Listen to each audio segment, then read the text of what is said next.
Yo halo semuanya, selamat datang kembali di Isokutek. Kembali lagi kita akan bahas salah satu laptop yang sangat-sangat worth it untuk pelajar dan mahasiswa. Kalau kebutuhannya standar, ya desain tipis-tipis bisa lah. Laptop ini masuk di video rekomendasi kemarin dan akan kita bahas secara lebih detail.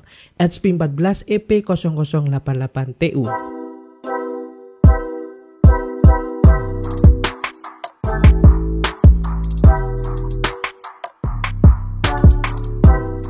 Laptop ini adalah HP 14 series, bukan 14S series ya. Jadi nggak ada huruf S di belakangnya. Bedanya yang paling mencolok di sini adalah di bagian desain. Kalau dilihat sekilas emang nggak beda jauh. Cuman kalau diperhatikan lebih detail, akan kerasa tuh kalau HP 14 series ini punya desain yang lebih tipis dan lebih premium dibandingkan dengan HP 14S. Dengan dimensi 32,3 x 21,5 x 1,79 cm.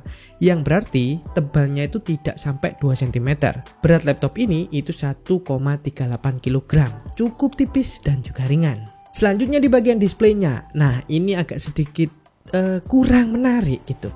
Karena HP 14 EP0088TU ini memiliki layar Full HD 1920x1080 dengan panel TN. Dan memiliki tingkat kecerahan 250 nits, menggunakan refresh rate 60Hz dan memiliki color gamut 45% NTSC. Mungkin bisa dikatakan layar dipakai ini kurang bagi sebagian orang. Kenapa sih nggak pakai langsung aja IPS untuk panelnya? Kenapa nggak 100% sRGB? Jawabannya nanti ada kaitannya dengan harga dan juga performa yang ditawarkan oleh laptop yang satu ini. Intinya, layar yang dipakai di laptop ini udah cukup kok untuk memenuhi kebutuhan kalian. Ya kalau dipakai untuk desain jelas kurang ya. Cuman kalau untuk memulai belajar desain udah cukup nih layarnya. Nah di bagian atas layar laptop ini ada sebuah webcam 1080p 30fps yang udah lumayan lah untuk hasilnya. Apalagi ditambah dengan adanya privacy shutter yang bisa menambah tingkat keamanan di laptop yang satu ini. Untuk hasil perekamannya kalian bisa cek berikut. Oke, ini adalah pengetesan webcam di HP 14 EP0088TU yang memiliki resolusi 1080-30fps, dan ini suaranya juga direkam dengan menggunakan mic yang berada di samping kanan dan juga samping kiri webcamnya. Gimana nih? Nah ini ada privacy shutter juga kita tes ya. Nah ini kalau ditutup nih nggak kelihatan. Nah kelihatan lagi. Oke. Nah gimana tuh hasilnya? Cukup lah ya kalau misalkan dipakai untuk Zoom meeting dan kebutuhan-kebutuhan lain seperti itu. Kita sekarang langsung ke bagian keyboardnya. Laptop ini pakai Secret keyboard yang mirip dengan HP 14S seriesnya.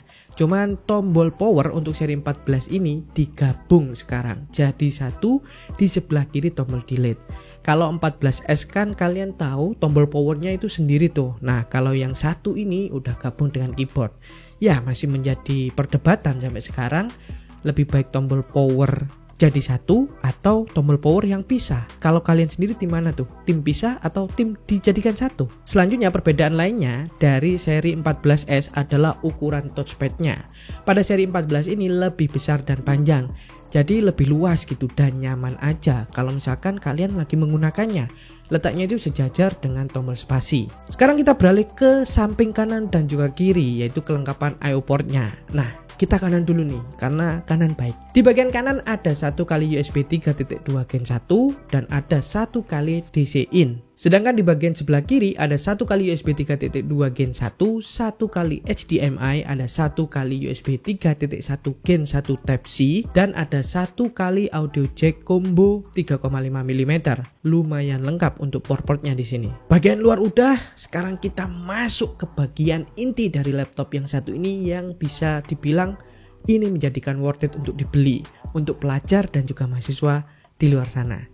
Oke, prosesornya sendiri. Laptop HP 14 EP0088TU ini menggunakan Intel Core i3 N305, memiliki codename Alder Lake N series. Jadi ini maksudnya generasi 12 tapi yang N series. Fabrikasinya menggunakan Intel 7, terdapat 8 core dan juga 8 thread. Nah, menariknya di sini untuk core yang dipakai di sini bukan performance core, melainkan semuanya ini efisiensi core. Sehingga nanti itu akan mendapatkan efisiensi yang lebih tinggi dibandingkan dengan ya laptop yang nggak ada efisiensi core-nya. Meskipun ini efisiensi core, ternyata teman-teman hasilnya itu luar biasa. Nanti akan kita bahas di benchmark-nya ya. Kemudian di bagian grafis itu ada integrated graphic miliknya Intel UHD Graphics yang memiliki 32 execution unit. Dan untuk memorinya atau RAM-nya sendiri yaitu 8GB DDR4 3200 MHz single channel.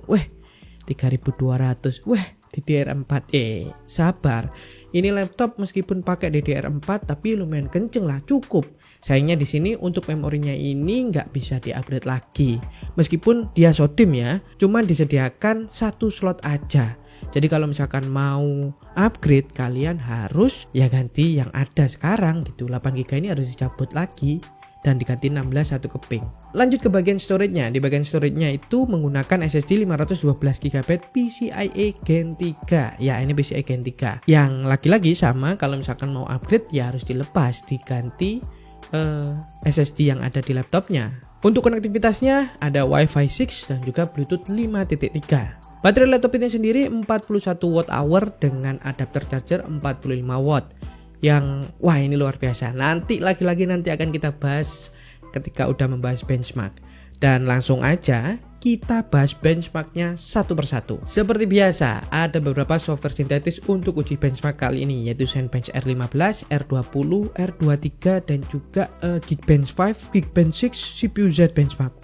Akeh tiba erek. Teman-teman bisa lihat hasilnya berikut untuk masing-masing dari software sintetis tersebut, single core maupun multicore-nya. Dengan skor tersebut, ini laptop udah lumayan untuk performanya. Dan ketika kita menjalankan 20 kali looping R15, ternyata performanya juga maintain-nya laptop ini sangat luar biasa, stabil di angka 790-an poin. Jadi stabilitas mantap. Nah, gimana dengan suhunya ketika kita menjalankan looping R15 sebanyak 20 kali tersebut? Untuk rata-rata suhunya ada di kisaran 70 derajat, dan untuk suhu paling tinggi di looping pertama atau running pertama di angka 86 derajat.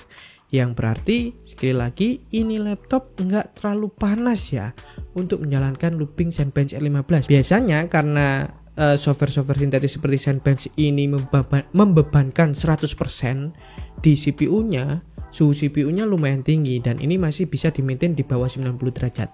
Good job ini laptop. Dan gimana sih kecepatannya untuk SSD? Nah, kecepatan untuk SSD-nya ini karena ini masih PCIe Gen 3, untuk read-nya ada di kisaran 1693 Mbps dan untuk write-nya ada di kisaran 1543 Mbps. Yang udah cukup lah ya, untuk kebutuhan standar ini sangat-sangat cukup. Bahkan untuk desain tipis-tipis juga udah cukup untuk kecepatan SSD sekian. Lanjut kita iseng untuk menguji coba laptop ini menggunakan Blender dan juga Adobe Premiere Pro CC 2020. Nah, untuk di Blender seperti biasa kita render BMW 27 dan laptop ini membutuhkan waktu 8 menit 35 detik,79 yang lumayan agak membutuhkan waktu untuk merender sebuah desain 3D ini. Ya, memang laptop ini bukan untuk desain 3D ya. Ini iseng aja, apa bisa? Ya ternyata bisa. Tapi kalau misalkan ini dipakai keserian untuk desain 3D, kasihan laptopnya. Sedangkan di Adobe Premiere Pro CC 2020 dengan durasi project 1 menit 20 detik video vertikal untuk render Full HD itu membutuhkan waktu 5 menit 50 detik. Ya lumayan agak sedikit lama ya, hampir 3 kali lipatnya dari durasi video. Dan ya karena hal tersebut kita nggak ngetes di render 4K, kasihan lah laptopnya.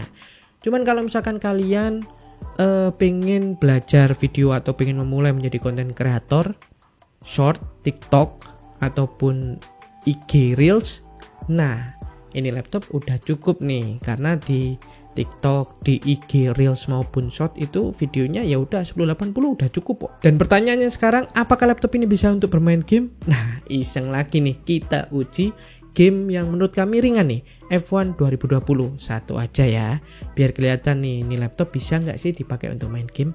F1 2020 setting HD atau 720p dengan preset ultra low. Untuk average FPS nya ada di 38. Sedangkan ketika kita ubah di resolusi Full HD, average FPS nya turun di angka 25 fps. Yang berarti laptop ini kalau misalkan pengen main game ya udah resolusinya kecilin aja di 720 agar bisa dapetin FPS yang agak gede. Gitu teman-teman. Dan ada satu poin lagi di sini teman-teman yang menjadikan laptop ini sangat worth it di harga 6 jutaan, yaitu daya tahan baterainya. Nah, di sini saya nggak mengetes daya tahan baterai penggunaan misalkan nonton video dan lain sebagainya ya. Saya ambil di sini dari Jagat Review. Video playback itu bisa sampai 11 jam. Jadi kalau misalkan kalian beli laptop ini, ya beberapa hal yang harus diperhatikan seperti RAM tadi yang nggak bisa di-upgrade, layarnya yang belum panel IPS, color gamutnya kecil, kemudian apa lagi ya? Udah kayaknya itu aja ya untuk kekurangan yang harus diperhatikan. Kalau kelebihannya performanya lumayan tinggi, kemudian baterainya yang tahan lama, desainnya yang tipis dan ringan, harganya ini loh. Dengan harga yang 6 jutaan itu kalian udah dapat laptop yang kayak gini, ini luar biasa teman-teman. Worth it pokoknya untuk teman-teman kuliah, kerja mungkin, atau sekolah. Nah, ini sangat cocok banget. Dan lagi ini adalah rekomendasi untuk para orang tua di luar sana yang pengen beliin anaknya laptop. Wah, ini nih, ini paling mantap karena dia udah terbaru prosesornya, dan juga ya nanti ya tahu sendiri lah, orang tua kan pengennya ya jangan bisa banyak main game. Ini cocok nih, bisa dipakai untuk game tapi nggak banyak-banyak game yang bisa support di laptop yang satu ini. Jadi laptop ini sebenarnya harga 6 jutaan yang udah cukup lumayan, tergantung kebutuhan kalian lagi. Kalau misalkan ya pengen yang agak bagusan lagi, ya keluarin dana yang lebih untuk dapetin laptop yang mungkin panelnya udah IPS, udah 100% sRGB seperti itu, LPDDR5, kemudian mungkin speed dari prosesornya lebih tinggi seperti itu. Jadi kalau misalkan harga 6 jutaan, 6,5 kurang, nah laptop ini bisa jadi pilihan kalian. Jadi itu tadi adalah pembahasan mengenai HP 14EP0088TU yang satu ini. Mudah-mudahan bermanfaat untuk kalian semuanya. Kalau misalkan ada pertanyaan mengenai laptop yang satu ini, silahkan langsung tulis di kolom komentar. Dan seperti biasa jangan lupa untuk subscribe, like, dan komen bla bla bla bla. Itu semuanya ya. Just di bawah di kolom komentar. Wes, ayo kita diskusi. Atau ada laptop apa aja lagi yang pengen kalian bahas atau pengen saya bahas, langsung komen juga. Dan sampai jumpa di video-video berikutnya. Saya Fat, salam Isokutek.